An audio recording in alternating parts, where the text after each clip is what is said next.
Olá pessoal, muito bem-vindos ao nosso bate-papo de hoje.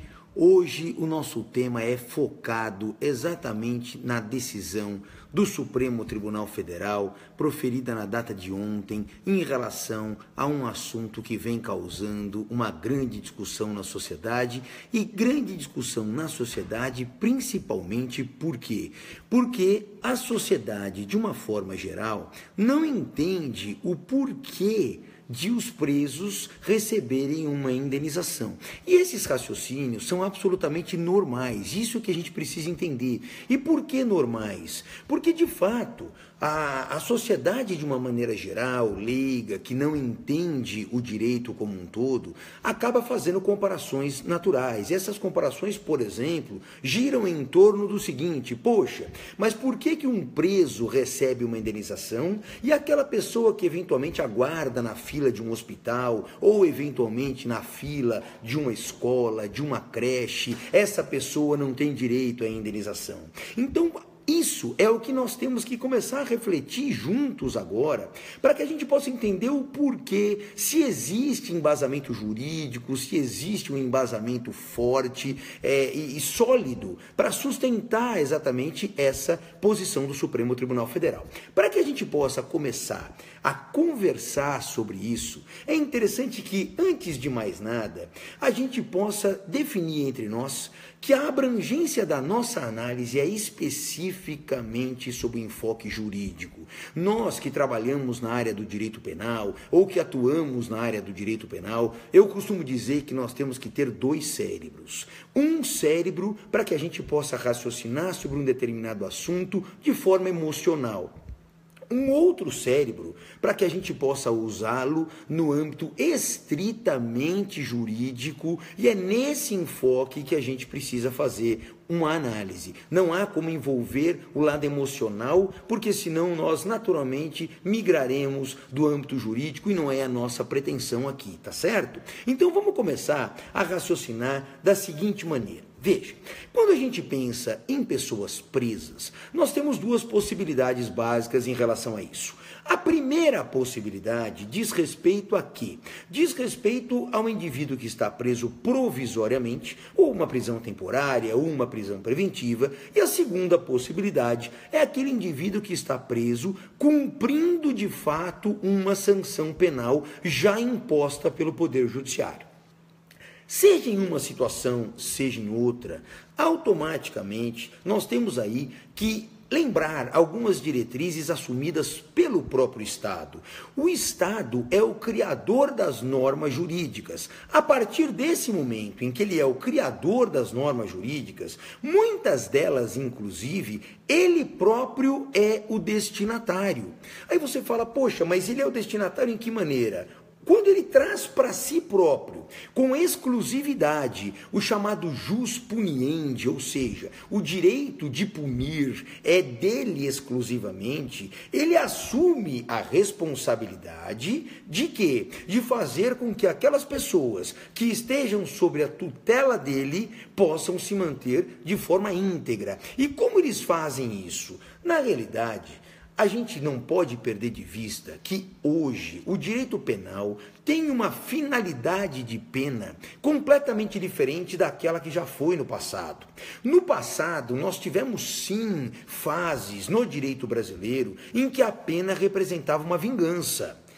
Nós tivemos fase da vingança privada, fase da vingança limitada, fase da vingança pública, mas hoje a pena no sistema atual não representa qualquer tipo de hipótese de vingança. Tanto assim que, se você pegar o artigo 59 do Código Penal, você vai verificar que as finalidades da pena atribuída pelo legislador são basicamente, no momento da fixação da pena, duas, que é reprovação e prevenção. Logo, após o início do cumprimento, surge então uma terceira finalidade. E qual é a terceira finalidade? A da ressocialização. Mas essa já no âmbito da execução criminal. Quando então nós tomamos conhecimento de toda essa questão que envolve a finalidade da pena, é com base nisso que a gente tem que avaliar a tecnicidade da decisão do Supremo Tribunal Federal. Então, analisando essa questão, nós verificamos que o caso específico tratado na data de ontem se refere a quê? Um indivíduo, um egresso do sistema prisional, que ficou preso por aproximadamente 20 anos em condições degradantes e depois que saiu do sistema carcerário, ele então ingressa com ação de indenização para obter um ressarcimento por parte do Estado. O Tribunal de Justiça do Mato Grosso do Sul, embora tenha reconhecido, no caso concreto, que o cumprimento da pena se deu de forma absolutamente degradante, negou essa indenização. Inconformada com isso, a Defensoria Pública, que representava os interesses daquele indivíduo, recorreu, apresentando então, entre outros recursos, o chamado recurso extraordinário.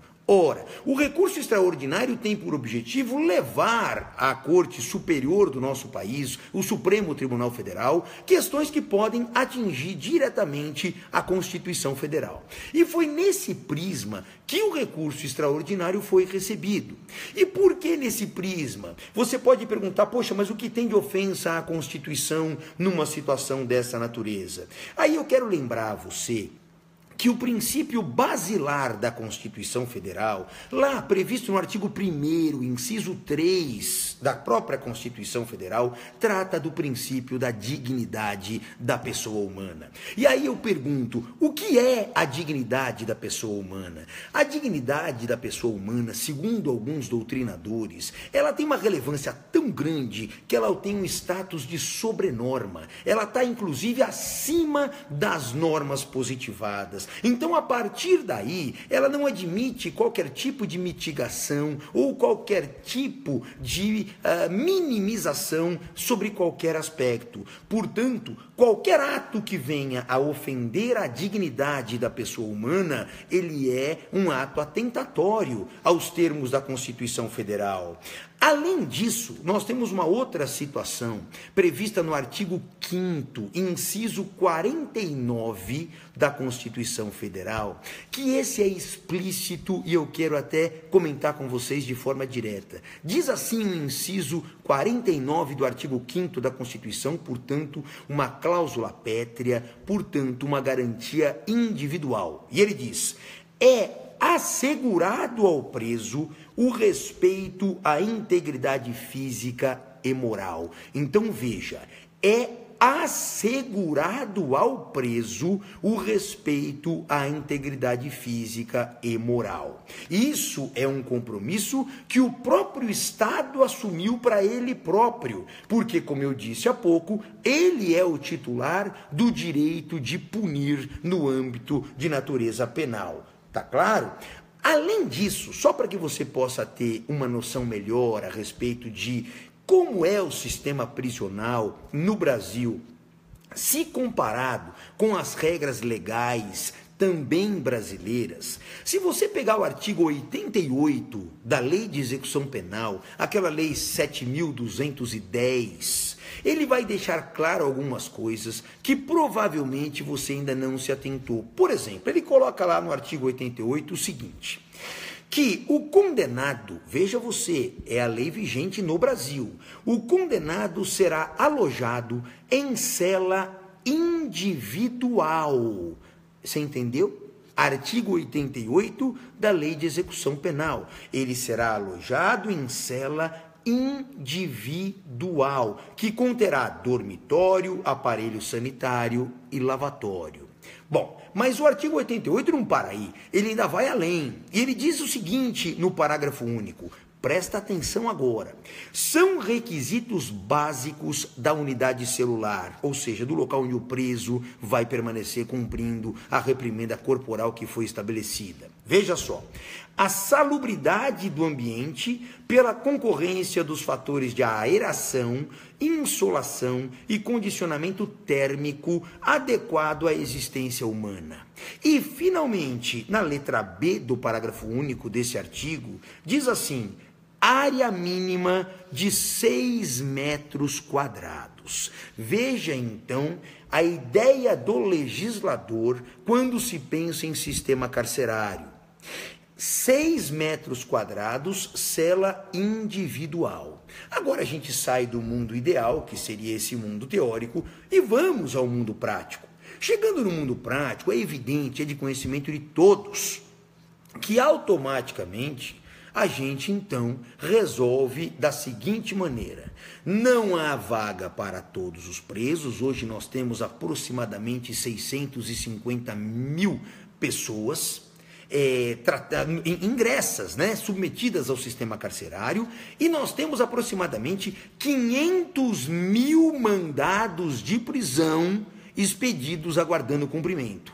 Então você imagine a superlotação que já existe hoje, com essa degradação do sistema penitenciário em casos recentes que nós acabamos de ver em diversos estados, como Rio Grande do Norte, Amazonas e daí por diante, com o dobro da população carcerária que falta ainda ser incluída no sistema.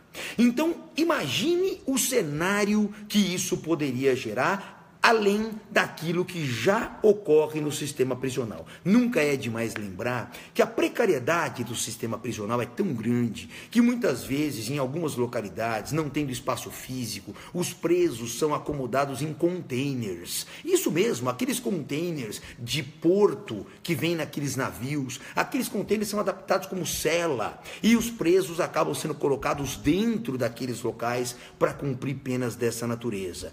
Ora, a partir daí, quando fica evidenciado que o Estado não cumpre as normas que ele próprio edita para ele, surge aí um outro dispositivo da Constituição Federal, também reproduzido pelo Código Civil, que diz assim: o artigo da Constituição Federal, para você checar depois, é o artigo 37, parágrafo 6º. Tá claro? E ao mesmo tempo, o artigo 43 do Código Civil diz o seguinte, na mesma esteira dessa regra constitucional: as pessoas jurídicas de direito público interno. Quem eram mesmo as pessoas jurídicas de direito público interno? Você tem lá a União, os estados, os municípios, Distrito Federal, autarquias e tantas outras. Aí então ele diz: as pessoas jurídicas de direito público interno são civilmente responsáveis por atos de seus agentes que nessa qualidade causem danos a terceiros. Ora, a partir do momento em que você coloca no sistema prisional várias pessoas numa situação de absoluta degradação humana, em afronta total aos princípios da dignidade, o Estado atua contrariamente àquilo que ele próprio edita. Eu faço aqui as minhas palavras, as mesmas do ministro Marco Aurélio Melo no julgamento de ontem, quando ele diz: está na hora do Estado acordar e cumprir a Constituição Federal do país. Veja, é um ministro do Supremo Tribunal Federal dizendo: está na hora do Estado acordar e cumprir exatamente os termos da Constituição Federal. Ora, toda vez que existe uma violação, há uma obrigação. E essa violação causa dano a outrem, seja quem for, é passível à indenização.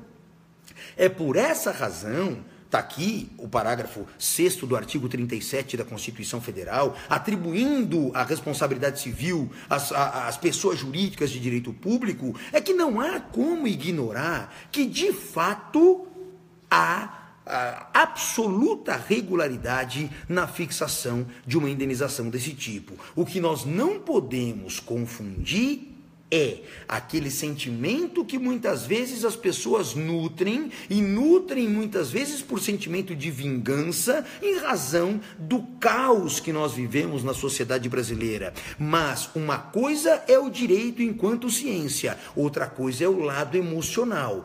Pelo direito enquanto ciência, essas indenizações foram absolutamente corretas em termos de fixação.